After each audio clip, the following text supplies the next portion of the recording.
Welcome to Other Lands Editing Podcast, where two speculative fiction writers and editors help you craft fantastical worlds by keeping an eye on exacting editing and foundational writing principles. Every 2 weeks, we bring you interviews with other writers, advice on editing and writers' craft pitfalls, and reviews of popular media to help you grow. So sit back, relax, and join Margaret Bates and Midnight Voss as we discuss all things writing and editing.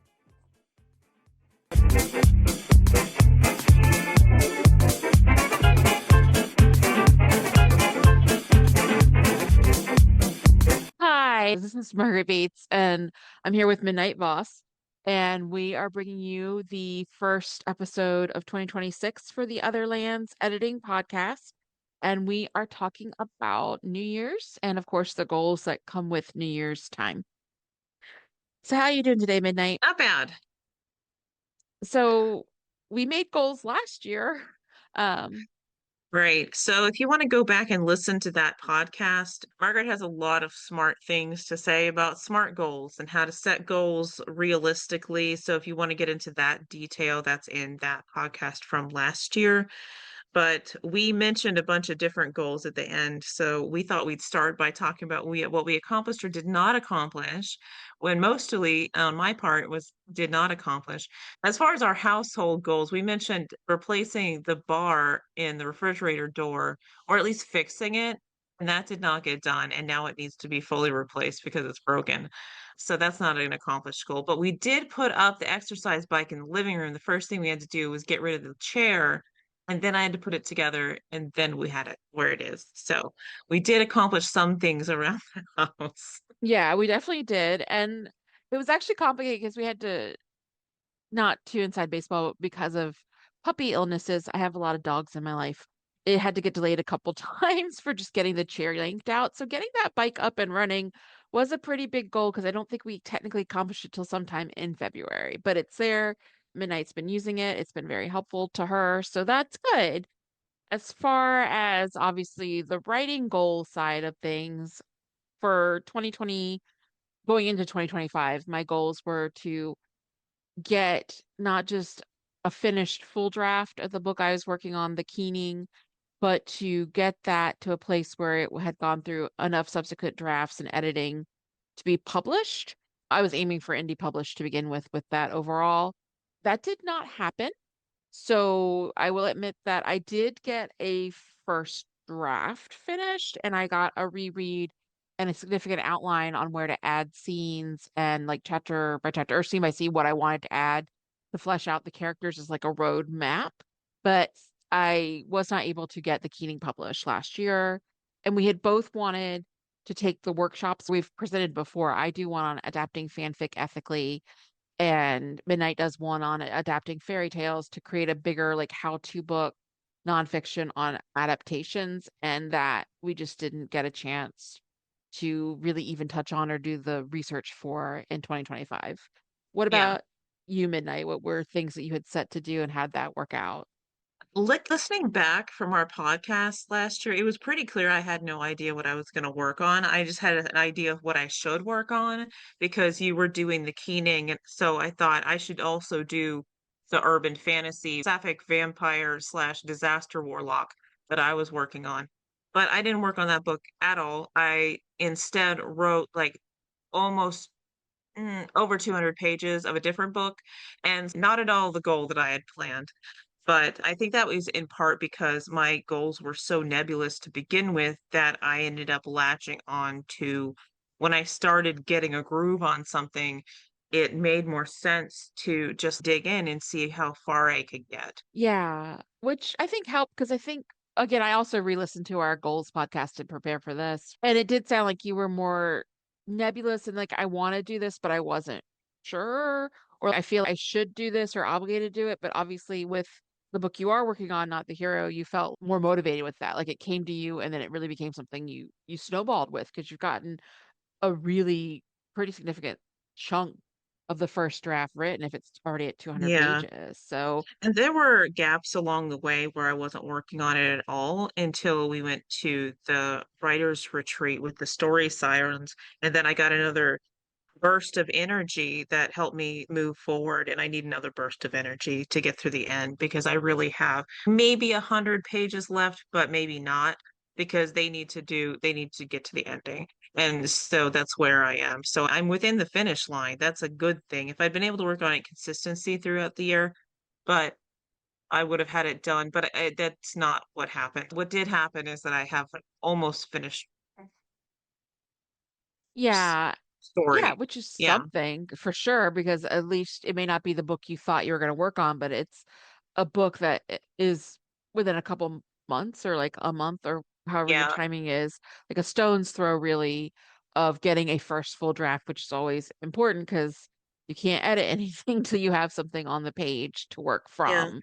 For me, that's significant because I say this quite frequently when we're talking about writing, is that I have a bunch of different things that I hit about the 10,000 word mark where I will get a solid opening and like launch into the concept and storyline, but then I'd fizzle out.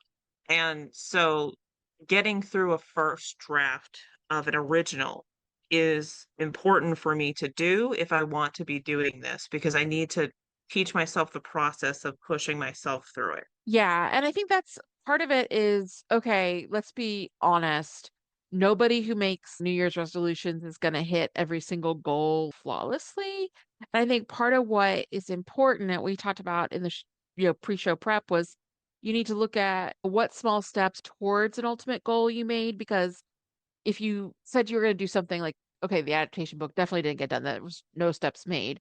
But in your case, you wanted a draft of something finished, and yeah, it was going to be Lavender Dusk, but it ended up being two-thirds or three-quarters of not the hero. And you still were making those steps where you got into it, you wrote it, you got that burst of energy, you got through sort of the sagging middle hump as well. And I think Yeah. that's something to recognize. In my case, I finished the keening before my spring semester grad school started. So I basically did most of the back 60,000 words in January of 2025, but still counts.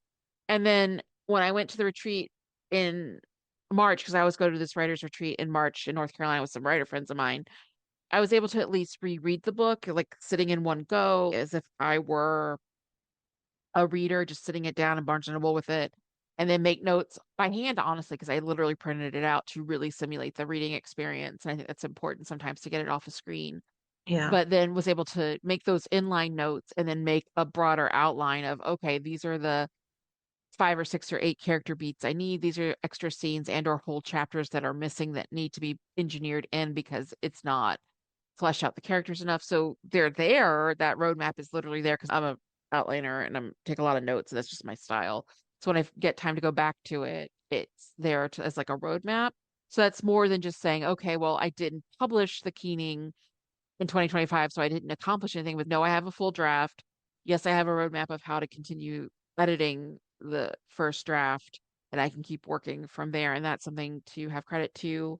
And also, like I said, I'm in graduate school, so I'm in the middle of working on stuff for graduate school. And one of those is in March. I'll be proposing a final project, which is a final fiction project, which is outside of what I plan to do mostly for our own business. But it intersects because while we were at the retreat together in Pennsylvania through Story Sirens in October, I started working and got through the first 2 novellas in an overall novella collection called tentatively Billionaire Buffet Eat the Rich. And so one of the stories that's a novella is the template for the expansion for my proposal to be a full novel. It's a eat the rich, we're Americans, medical insurance kind of book with horror and demons. But because I was able to go to that retreat and have the novella, I knew what I wanted to do to expand it. And as I'm crafting the proposal this next couple months, I know what worked as a novella, what doesn't quite work, what will work if I have to add in extra bones and scenes and like POVs to make it a full novel length project. So that was something that happened that was actually very helpful to me that wasn't in my goal list but help me with being where I am for saying, okay, I did this, got a draft of the key that's working. I did this. I've got something that's really towards my proposal project and a good third of another horror story collection I want to eventually get out, maybe into 2027, but something I am working on. So there are smaller steps. It's not saying it didn't happen because A, big publishing thing for like making a whole book out there didn't happen, so I did nothing for 12 months. That's not the same thing. Yeah. And as you were saying, as we were discussing this topic of we start the new year, and a lot of people will go in with what you call black and white thinking of it will be all Yeah. or nothing. I have these giant goals. I'm going to change everything about myself. And if I don't succeed in the first couple of months, I quit. But it's a long year and you're always yourself. So I think what we've been learning this year, and it was my first writer's retreat when we went in the fall. So I think what we've been learning is that there are always reasons that you don't succeed at your goals. Either your goals were too big to begin with or unreasonable for you particularly. So Or like life to say that happens. or life happens. And there were a lot of medical things that happened this year. We got married this year. Yeah. That took a lot of time. Um, Yes. and so one thing that we take away from doing writers retreats now, and not everybody can drop $800 to do this, but when you go on the writers retreat, you think about how much time you spend caring and feeding for yourself and anyone around you Including and how pets. much time that takes. And like having the peace to sit there and the permission and the impetus to do it because you paid for it, to make sure that you protect this time and you actually try to take some steps forward. And when you do that, it feels frustrating at first because I felt like I should be getting more done, but I had to do some rereading first. But once I'd done that, I was able to get past the block that I had because I did the same thing that I always do is I got them to a really important emotional point and then I stopped because I knew where they needed to go next. I just couldn't get them to go there. And part of the reason that happens, I think now, is because I get distracted with everything else around me and then I don't protect the space to sit with something long enough to figure out how I'm going to flow them into the next moment. When you're writing as a discovery writer, who will sometimes outline and sometimes not, there are a couple of things that you have to do to make sure that you keep going consistently and strongly. And one of those is reverse outlining, where you take another look at what you have and take stock of everything that's happened and leave notes to yourself, which I've done throughout this draft because I foreshadow so much that I just started taking note, like putting comments in there to make sure that I wasn't doing it too much. Then making the time that you can start thinking through and spending enough time with the characters that you can make sure that they take the next step. It's a lot of different things. It's just a different process from when you're outlining a lot at first. But the main takeaway from that little detour that I just made is that you really want to learn your own process and you want to make sure that you have things established that you can actually take the steps and make some progress toward your goals and not be mad at yourself if you don't hit all of them immediately where you want to. Yeah, I think that's really fair because I think that's why gyms make so much money by locking you into these contracts in January that you now sometimes can't get out of until a whole year's passed because people do the black and white thinking and maybe they get as far as February or March and go, well, I didn't lose 10 pounds already. It's hopeless. And they give back up. I think a lot of industries that go around like shaping your life or changing your life or whatever buzzword you want depend on the black and white thinking, which is natural for all of us. And I think it's important to be like, not always be permissive of I let all my goals go. It's okay. But to recognize that just because you didn't hit your target exactly the way you thought you would by an arbitrary date you set up for yourself, like don't abandon it. Yeah. Be someone who falls prey to that black and white thinking, well, like it's not what I wanted, so now I just need to quit altogether. I think that defeats you automatically. An example of that is with our podcast. We had talked about it last year and be like, I want to have at least 100 followers of the podcast, which did not happen. Yeah, like a dozen-ish people who faithfully download. So that's That's more than something I as a thought we start. had. Yeah, but I think there are things that we've come to value with doing the podcast in a lot of ways. One is that it's given us connections to the community we are asked to go to, and we're able to do sort of coverage of the Queen Takes Bookshop and their influencer night. We made connections with other influencers that way who I still follow and will can comment on their posts on Instagram. We also were able to do that to get an interview with Harry Carpenter, the head of the Fright Reads Festival, and sort of cover that as press. And I think it has lent some credibility to our platform as well. Like I was at just a book club meeting, and some people wanted to start following our podcast because I was talking about how our new tradition every year turns out to be watching Hallmark movies and rating their Christmas movies. And that's one of our podcast things. 'Cause people tend to like that episode. It's our most popular one still is that one from 2024. So it got people to be like, oh, I want to see your site. So I think the podcast gave us ways to have inroads to be asked to either be influencers at or PR reporters at local book events and book shops and get us to know more of the bookish community, especially in Howard County, because both Queen Takes Books and the Fright Reads Fest happened to be in Howard County this year. So I think that was really helpful. So we got to learn things and make connections. And then I got to learn a lot more about audio editing, which I had done a class or two out of like 15 weeks for a design class with Adobe Suite at my grad school, but I hadn't really gotten in the trenches with audio editing with Premiere, and I've gotten much more competent with it. Not amazing, but I think I've learned to be really serviceable with it and want to expand on that for video editing someday. And I know that Midnight, you've gotten some skills that the podcast has encouraged in you Yeah. too. I mean, I've already had some graphic design skill. I'm going to be honest, like most of it is Yeah. self-taught because I had Adobe back when it was just Adobe One. And so just me as a millennial tooling around with stuff until it looks right. So that's my training. But I got used to Canva. That's one something as I didn't really use it prior to that, which means I was probably putting in more effort than I needed to doing things. There's a lot of things that are already there for me. So, and then I can get a template of something that I put together and then just replace the images, which makes it a lot faster. So I have that, and I should probably do some more education of myself in Adobe for new features and type settings, but it has given me some additional things to work with. I think it also has given us a lot of space to discuss our ideas about things that we've done mostly in classes where we're just trying to teach people things, but a lot of the classes have been discussion board based, which means it's just us trying to come up with a way to make it attractive enough on the page so that people will read it and then do some of the exercises, which means we're not like hashing it out as well as we could.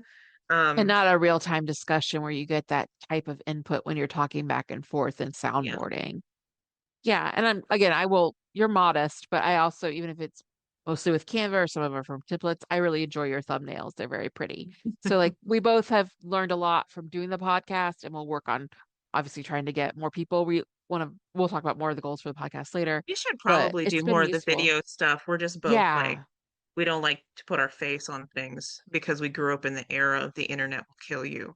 But Well, also I think maybe if I could just do like, here's a photo of here's a short video of Bean or Homie doing Bean or Homie things, and here's some writing advice over that or something. But I don't know, because I think our pets are I'll very try to cute. lure I get Homie into nervous. traps with a box with some books in it to get her. So I think that kind of leads us to what our goals are for the coming year, as far as first our writing goals, but then we'll also talk about any personal reading goals and any business goals. So, what are some of your writing goals for this coming 2026 midnight?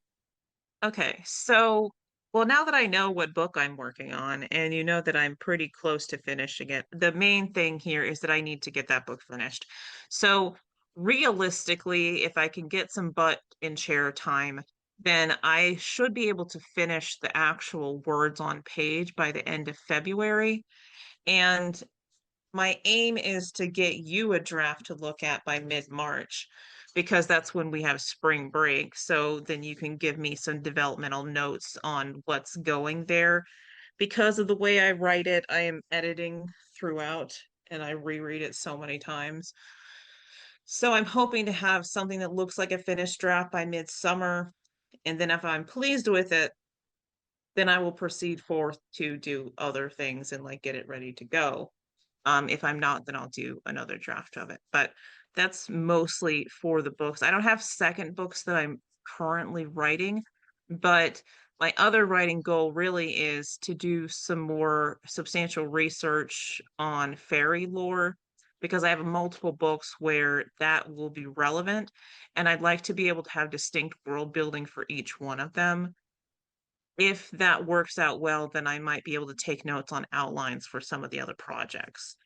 That would So be very nice. to set myself up where I can move forward on other projects when I get the first part, because Not the Hero is going to end up being a duology. I'm going to fight really hard to keep it as a duology and not any longer than that, because these boys don't need to be tortured any longer than I've already tortured them. And also, a lengthy series as a debut seems unwise for me, particularly. But those are my major writing goals right now. Yeah, for me, I am going to get through the Keening and revise it, get it to midnight to look at. I would really like to get it to shape with subsequent editing work where it is something I might be able to publish. I really would like to get it published, indie published, so that I can have it. My real big goal is to like go to Fright Reads as an exhibitor, which is usually like the last week or so of September into October. It's the last couple of years has been September. So like mid to late September of 2026, have the Keening as a physical edition, as well as obviously online. So I can go to Fright Reads and be able to have that as part of the booth and sell and stuff. Similarly, the adaptation book, I'm sort of combine that with other things in that I have to do for school essentially a presentation for a small women's writing conference this January, and it intercedes with fandom. And since some of that intercedes with like what fanfic is, i.e., killing two birds with one stone, I'll have to do the research for part of the adaptation book and my part on fanfic this January for something else, like having that midpoint or those interstitial goals of like if I get this done, then that's going to go into the intro explanation of my part of the fanfic as adaptation in the adaptation book, but then really getting it done over the summer. So hopefully it can also be a nonfiction book to offer at Fright Reads and to, if we can get into the Maryland Writers Association conference as well, be a nonfiction how to write book that we can offer. And then I'm picking at something that was an accidental project where I have this thing called Van Helsing Academy that's a vampire book that I Yeah. pitched too early at Savvy Authors, but I'm still working at that in bits and starts. But the priority is with the Keening and then adaptation book and whatever needs to get done with my proposal at grad school, which kind of is nice in that it feeds into some of the Eat the Rich horror novellas I'm working on, which may not be something that happens full force until 2027 because Keening and adaptations first. And then as far as being readers, because I know reading is so important to being a writer, what about you, Midnight? I have some series that I've started that I would really like to push myself to finish this year. I've bounced off the second book in the Locked Tomb series like 3 times now, and it's because I didn't have the Dead Tree copy in front of me. It's hard to audiobook the second one because there's so much that book is gaslighting you as to what happened in the first book, and there are names crossed out, and you just can't get it that way. So I'm going to end up rereading Gideon the Ninth, then actually get through Harrow the Ninth, and then hopefully I'll be able to catch up on the series. There's the Shades of Magic series, which I've started and read a good component of, but not finished. There are a couple of other series. So I'd like to finish a couple of series that I've started and keep going with more of the modern fantasy because it's helpful to read widely. And we'll see what else I can pick up that are in all like different genres as well.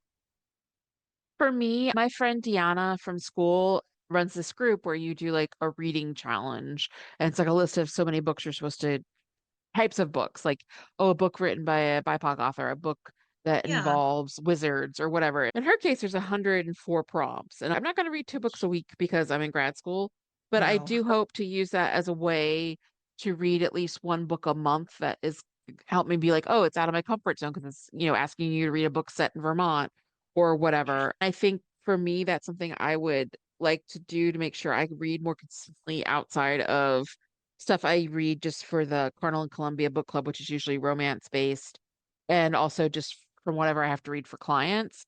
So I am embracing that as a challenge to be like, okay, this year, once a month for 12 months, I'm going to read something from that list so it gets me out of the groove as much as sometimes I might get into where I'm like, oh, this will fit it, but it's not my usual wheelhouse because I think that's important to also read more out of my wheelhouse. And Cool. then, yeah, so finally we have what we hope to do business-wise with other lands.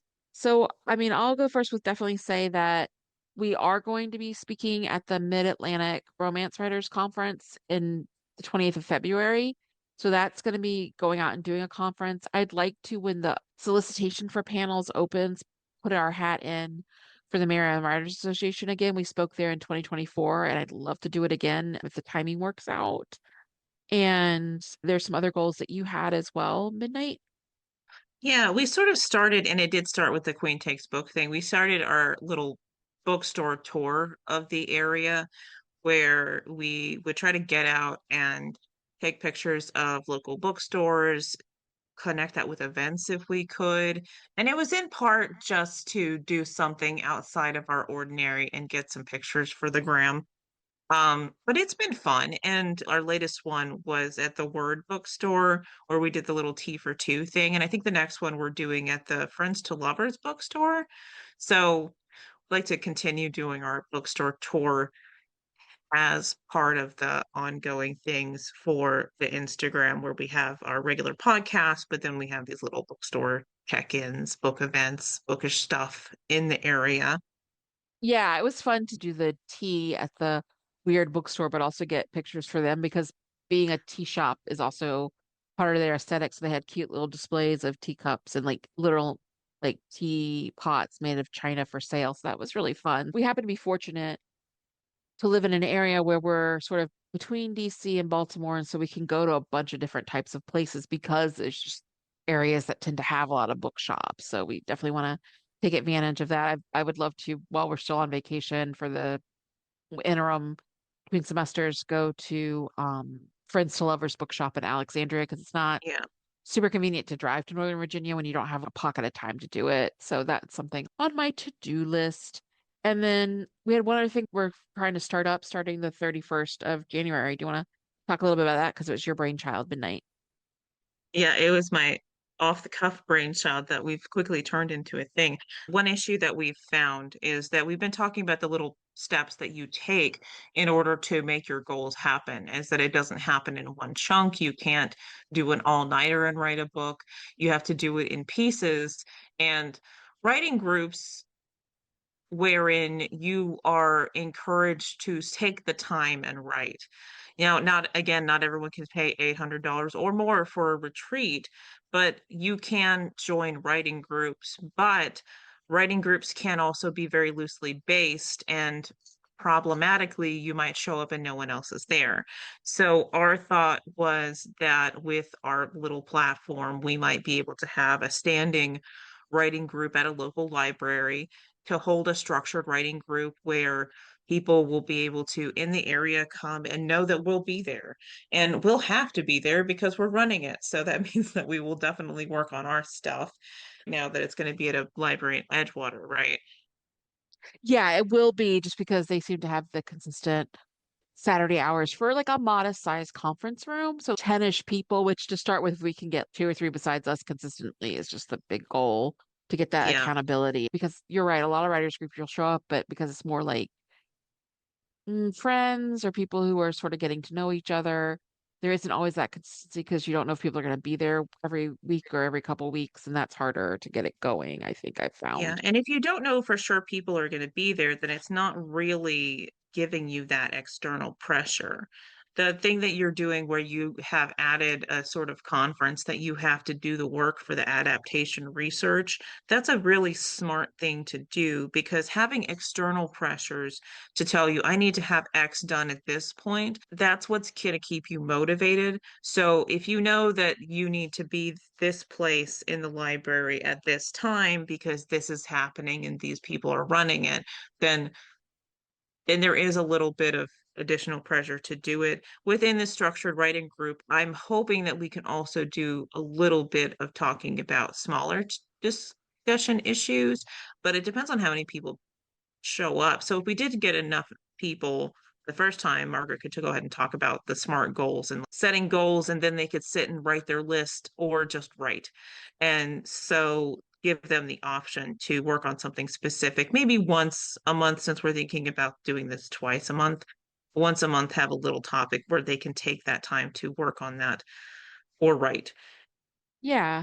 But I think a lot of it is being that goal of a couple times a month, getting that what I call the by chalk, the button share, hands-on keyboard, because it helps us too. But I think being able to, if there is enough of a interest of consistent people coming, to be like, oh, here's a little writer's topic we could talk about today. Full disclosure, when I used to run a writers group over a decade ago that was young adult fantasy focused and like speculative fiction focused, I would sometimes be like, oh, here's a really cool thing to know about writing, or here's a little something the editors say about query letters or Yeah. whatever. So sometimes I like when you can get a little knowledge out of it and then get, okay, we're all sitting here writing together as a support system. And I guess that kind of wraps us up for our goals. I think that we thought that in like June or July, we'd check back in and honestly look at each other and say, like, okay, where after half a year have our goals been met? Which I think goes along with the incremental steps and then checking in and readjusting.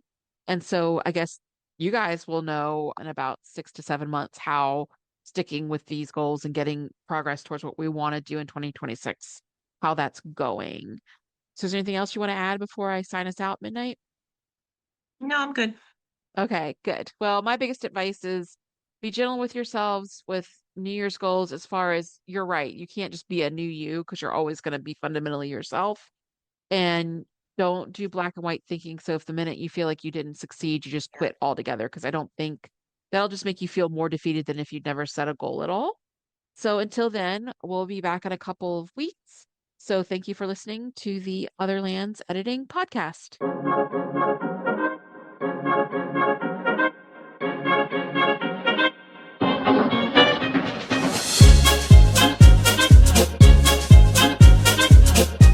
Thank you for joining the Otherlands Editing Podcast. Look for our next episode coming soon, and in the interim, be sure to like, share, and subscribe. Also, if you want more information or want to connect, you can find Margaret Bates and Midnight Voss at our site, Otherlands Editing. Until next time, keep writing and keep refining your words.